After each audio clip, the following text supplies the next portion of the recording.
Vous êtes à une soirée, tout le monde a un verre à la main, vous levez le vôtre, vous trinquez, c'est normal, c'est cool. Mais votre foie, lui, il ne trinque pas, il transpire, il panique, parce que le foie, c'est l'organe le plus maltraité du corps humain. Une question, que se passe-t-il vraiment à l'intérieur de cet organe, si vous arrêtez complètement pendant 30 jours? Est-ce un simple mal du dry January, ou une véritable transformation biologique? Aujourd'hui, on dissèque la science de la sobriété temporaire. Avant de parler d'arrêter l'alcool, il faut comprendre ce que fait votre foie.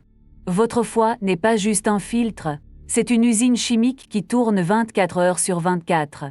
Il filtre votre sang, littéralement, il enlève les toxines de votre circulation. Il fabrique la bile pour digérer les graisses, il stocke vos vitamines, A, D, B12, le fer. Il régule votre glucose, si votre sang manque de sucre, c'est le foie qui en libère. Il fabrique les protéines dont vous avez besoin pour vivre. Au total, il gère plus de 500 fonctions différentes. Et tout ça, il le fait sans vous le dire, sans se plaindre, mais dès que vous buvez de l'alcool, le foie oublie tout. Il reçoit une alerte, il y a du poison dans le sang, et il dit stop, je laisse tout tomber, je mets tout en pause. Et il décompose l'alcool en priorité absolue. Pourquoi? Parce que l'ethanol est toxique, c'est un poison. Votre foie le transforme en acétaldéhyde encore plus toxique, puis en acétate enfin sans danger, mais c'est du travail énorme. Pour décomposer l'alcool, le foie doit brûler de l'énergie, beaucoup d'énergie, et pendant qu'il fait ça, il oublie de brûler les graisses. Les graisses s'accumulent directement dans le foie, c'est appelé la stéatose hépatique, ça veut dire foie gras. Comme un canard élevé pour le foie gras, sauf que c'est vous. Le chiffre est fou, 90% des gens qui boivent plus de 2 verres par jour ont un foie gras sans le savoir, 90%. Et voici le pire, votre foie ne se plaint pas, il n'a pas de nerfs. Vous pouvez avoir un foie complètement malade et vous sentir parfaitement bien, c'est traître. Mais il y a des signes que vous pouvez voir. Vous êtes fatigué tout le temps, même après avoir dormi. Votre foie n'a pas assez d'énergie pour le reste du corps. Vous gonflez facilement, votre ventre reste gonflé, le foie enflammé appuie sur vos autres organes. Votre peau est mauvaise, acné, eczéma, rougeur, le foie n'élimine plus les toxines correctement, alors elles sortent par la peau. Si vous avez 3 ou 4 de ces signes, votre foie crie au secours, sérieusement. Vous décidez d'arrêter complètement pendant 30 jours. Voici ce qui se passe vraiment, jour après jour. Les 3 premiers jours, le choc. Dès que vous arrêtez, votre foie reçoit un signal, attend pas d'alcool, et il commence à se réveiller. Pendant ces 3 jours, vous vous sentez bizarre, fatigué, irritable, mal de tête, votre système nerveux se réajuste, votre corps se réinitialise. Jour 4 à 7, le soulagement. Sans nouvel apport d'alcool, le foie peut enfin faire son vrai travail. Il commence à brûler les graisses accumulées, et un changement spectaculaire arrive, vos triglycérides baissent de 10 à 15% en une semaine. Triglycérides hautes égale risque de crise cardiaque, d'AVC, de diabète. En 7 jours, juste en arrêtant, vous réduisez votre risque cardiaque, c'est fou.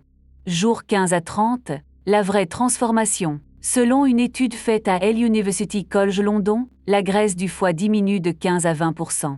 Votre foie pèse environ 1,5 kg, 20% de graisse en moins, c'est 300 grammes, c'est du poids réel, une transformation physique. Et ça se voit dans les analyses, les médecins regardent 2 enzymes, LALA et LASA, elles disent si le foie est en train de se détruire. Chez les gros buveurs, ces enzymes sont très élevées, mais après 30 jours, elles reviennent à la normale. Votre foie n'est plus en train de mourir, il guérit. L'alcool vous endort, oui, mais il détruit votre sommeil profond, vous vous réveillez à 3 heures du matin, vous vous sentez fourbu. Sans alcool, vous dormez 7 à 8 heures, et vous vous réveillez vraiment reposé. Un sommeil reposé, c'est 10 fois plus précieux qu'un verre de vin. Votre peau s'améliore, après 30 jours, elle devient plus claire, les boutons disparaissent, les rougeurs s'en vont, le foie élimine enfin les vraies toxines. L'alcool, c'est 7 calories par gramme, presque autant que le gras. 2 à 3 verres par soir, c'est 2 à 300 calories par jour. Sur 30 jours, 6 à 9 000 calories en moins, c'est 1 à 2 kilos de perte de poids, sans régime, juste l'absence d'alcool. Votre concentration est meilleure, vous pensez plus clairement, vous avez plus de mémoire, vous vous souvenez des conversations que vous aviez oubliées. Maintenant, il faut être honnête, pas tout ce qui semble réparable l'est, le point de non-retour, la cirrhose. La cirrhose, c'est une cicatrisation du foie. Les cellules sont remplacées par du tissu cicatriciel, et ce tissu ne marche pas comme un foie, il ne filtre rien, il ne brûle rien. Et 30 jours ne peuvent pas guérir la cicatrisation, c'est trop tard. Si vous avez une cirrhose, vous l'avez, point final. Voici une grosse erreur. Les gens arrêtent 30 jours, se sentent bien et se disent « J'ai réparé mon foie, je peux boire comme avant ». Faux, très faux. Votre foie en train de guérir est fragile. 5 à 10 verres en une nuit, c'est comme frapper quelqu'un qui sort de l'hôpital. Vous annulez 30 jours de progrès en une nuit. Vous décidez d'essayer, vous allez arrêter pendant 30 jours, comment faire pour ne pas craquer? Jours 1 à 3, annoncez-le, dites-le à un ami, à votre famille, ça crée de la responsabilité, ça devient réel. Jour 4 à 7, le remplacement, remplacez le rituel. Un café, un jus frais, une eau pétillante avec citron, un thé chaud, le rituel compte autant que le contenu.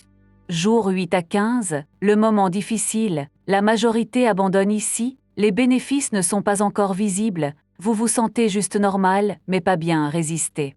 Jour 16 à 30, l'accélération, vous dormez mieux, vous êtes plus clair, votre peau s'améliore, vous avez plus d'énergie. Vous vous dites « j'aurais dû arrêter plus tôt ».